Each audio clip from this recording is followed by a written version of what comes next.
Hi friends, ಹೇಗಿದ್ದೀರಾ ಎಲ್ಲರೂ? ನಾನಿವತ್ತು ನಿಮಗೆ ಪೇಪರ್ ಅವಲಕ್ಕಿ ಮಾಡೋದು ಹೇಗಂತ ತೋರಿಸ್ಕೊಡ್ತಾ ಇದ್ದೀನಿ. ಮೊದಲೇದಾಗಿ ನಾನಿಲ್ಲಿ ಒಂದು 1/4 kg ಪೇಪರ್ ಅವಲಕ್ಕಿನ ತೊಗೊಂಡಿದ್ದೀನಿ. ಒಂದು ಸೌತೆಕಾಯಿ ತುರಿದಿಟ್ಕೊಂಡಿದ್ದೀನಿ. ಆಮೇಲೆ ಒಂದು ಅರ್ಧ ನಿಂಬೆಹಣ್ಣು, ನಾನಿಲ್ಲಿ ದೊಡ್ಡದಾಗಿರೋ 2 ಈರುಳ್ಳಿ, ಹಸಿಮೆಣಸಿನ್ಕಾಯಿ, ಟೊಮ್ಯಾಟೊ, ಕರಿಬೇವು, ಕೊತ್ತಂಬರಿ ಕಟ್ ಮಾಡಿ ಇಟ್ಕೊಂಡಿದ್ದೀನಿ. 1-2 ಸ್ಪೂನು ಸಕ್ಕರೆ, ಅರಿಶಿನ, ಉಪ್ಪು, ಸಾಸಿವೆ, ಜೀರಿಗೆ, ಆಮೇಲೆ ಕೊನೆಯದಾಗಿಲ್ಲಿ ನಾನು ಶೇಂಗಾಕಾಯಿನ ತೊಗೊಂಡಿದ್ದೀನಿ. ಒಗ್ಗರಣೆಗೆ ಎಣ್ಣೆ. ಬನ್ನಿ ಒಗ್ಗರಣೆ ಮಾಡೋದು ಹೇಗಂತ ಹೇಳ್ಕೊಡ್ತೀನಿ. ಒಂದು ಬಾಣಲೆನ ಕಾಯ್ಲಿಕ್ಕೆ ಇಟ್ಕೊಂಡಿದ್ದೀನಿ. ಅದಕ್ಕೆ ನಾನಿಲ್ಲಿ ಒಂದು 5-6 ಸ್ಪೂನಷ್ಟು ಎಣ್ಣೆನ ಹಾಕ್ತಾಯಿದ್ದೀನಿ. ಇದು ಪೇಪರ್ ಅವಲಕ್ಕಿ ಆಗಿರೋದ್ರಿಂದ ಸ್ವಲ್ಪ ಎಣ್ಣೆ ಜಾಸ್ತಿ ಬೇಕಾಗುತ್ತೆ. ಎಣ್ಣೆ ಚೆನ್ನಾಗಿ ಕಾದ್ಮೇಲೆ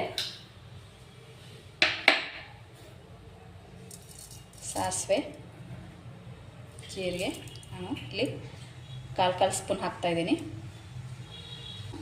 ತೊಗೊಂಡಿರೋ ಶೇಂಗಾ ಕಾಳು ಹಾಕ್ತಿದ್ದೀನಿ.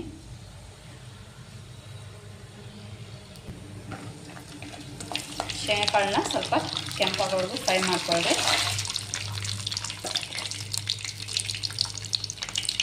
ಈ ಥರ ಫ್ರೈ ಆದಮೇಲೆ ಹೆಚ್ಚಿಟ್ಕೊಂಡು ಈರುಳ್ಳಿ ಹಾಕ್ತಾಯಿದ್ದೀನಿ.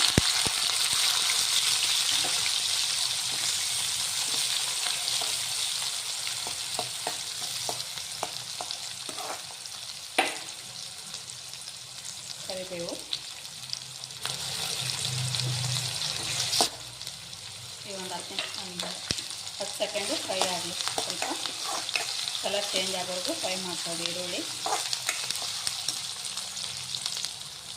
ಈಗ ನಾನು ಟೊಮೆಟೊ ಮತ್ತು ಹಸಿಮೆಣಸಿನ್ಕಾಯಿನ ಆ್ಯಡ್ ಮಾಡ್ತಾಯಿದ್ದೀನಿ.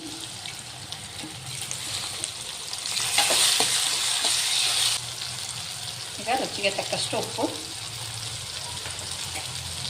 ಆಮೇಲೆ ಒಂದು ಅರ್ಧ ಸ್ಪೂನಷ್ಟು ಅರಿಶಿನ,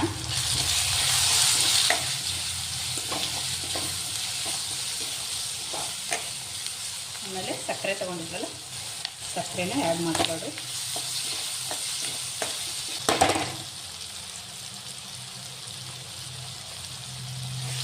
ನೋಡಿ, ಈಗ ಇದು ಒಗ್ಗರಣೆ ರೆಡಿ ಆಯಿತು. ಈಗ ಅವಲಕ್ಕಿ ಕಲಸೋಣ ಅಂತ. ನೋಡಿ, ಒಗ್ಗರಣೆಗೆ ಸರಿ ಹೋಗೋ ಥರ ಸ್ವಲ್ಪನೇ ಹಾಕಿ ನೀವು ಅವಲಕ್ಕಿನ ಸ್ಟೀರ್ ಮಾಡ್ಕೊಳ್ರಿ. ಇದು ಪೇಪರ್ ಅವಲಕ್ಕಿ ಆದ್ದರಿಂದ ಎಣ್ಣೆ ಸ್ವಲ್ಪ ಜಾಸ್ತಿ ಹಿಡಿಯುತ್ತೆ. ನಾರ್ಮಲಾಗಿ ದಪ್ಪ ಅವಲಕ್ಕಿನ ನೀವು ಈ ಥರ ಒಗ್ಗರಣೆ ಹಾಕ್ಕೊಂಡು ತಿಂದಿರ್ತೀರ. ಇದು ಪೇಪರ್ ಅವಲಕ್ಕಿ ಸ್ವಲ್ಪ ಡಿಫ್ರೆಂಟಾಗಿ ಚೆನ್ನಾಗಿರುತ್ತೆ ಟೇಸ್ಟು. ಈವ್ನಿಂಗ್ ಸ್ನ್ಯಾಕ್ಸ್ಗಾದರೂ ಮಾಡ್ಕೋಬೋದು, ಇಲ್ಲ ಬೆಳಗ್ಗೆ ತಿಂಡಿಗಾದರೂ ನೀವು ಮಾಡ್ಕೋಬೋದು.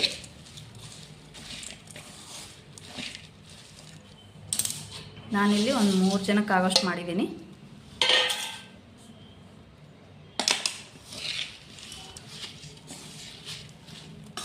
ಇವತ್ತು ಚಳಿಗಾಲ ಅಲ್ವಾ, ಸಾಯಂಕಾಲ ನೀವು ಸ್ನ್ಯಾಕ್ಸ್ಗೆ ಇದನ್ನ ಮಾಡ್ಕೊಂಡು ತಿನ್ಬೋದು. ಬಿಸಿ ಬಿಸಿಯಾಗಿ ಒಂದು ಕಪ್ ಕಾಫಿ ಜೊತೆ ಈ ರೀತಿ ಪೇಪರ್ ಅವಲಕ್ಕಿ ಮಾಡ್ಕೊಂಡು ತಿಂದರೆ ತುಂಬ ಚೆನ್ನಾಗಿರುತ್ತೆ. ನೋಡಿ, ಇದೀಗ ಒಗ್ಗರಣೆ ಎಲ್ಲ ಮಿಕ್ಸ್ ಆಗಿ ನೀಟಾಗಿ ನಾವಿಲ್ಲಿ ತುರಿದಿಟ್ಕೊಂಡಿರೋಂಥ ಸೌತೆಕಾಯಿನ ಹಾಕ್ತಾಯಿದ್ದೀನಿ.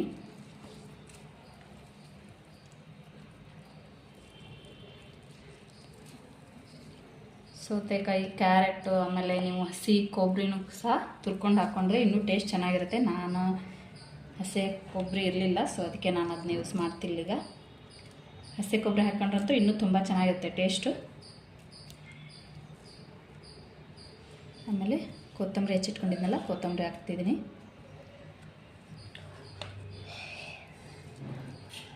ಇದನ್ನ ಕೂಡ ನೀವು ನೀಟಾಗಿ ಸ್ಟೀರ್ ಮಾಡಿಕೊಡ್ರಿ.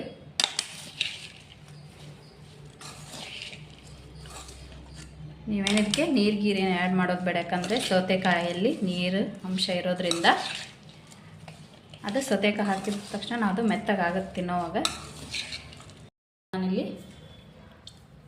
ನಿಂಬೆ ರಸನ ಹಾಕ್ತಿದ್ದೀನಿ.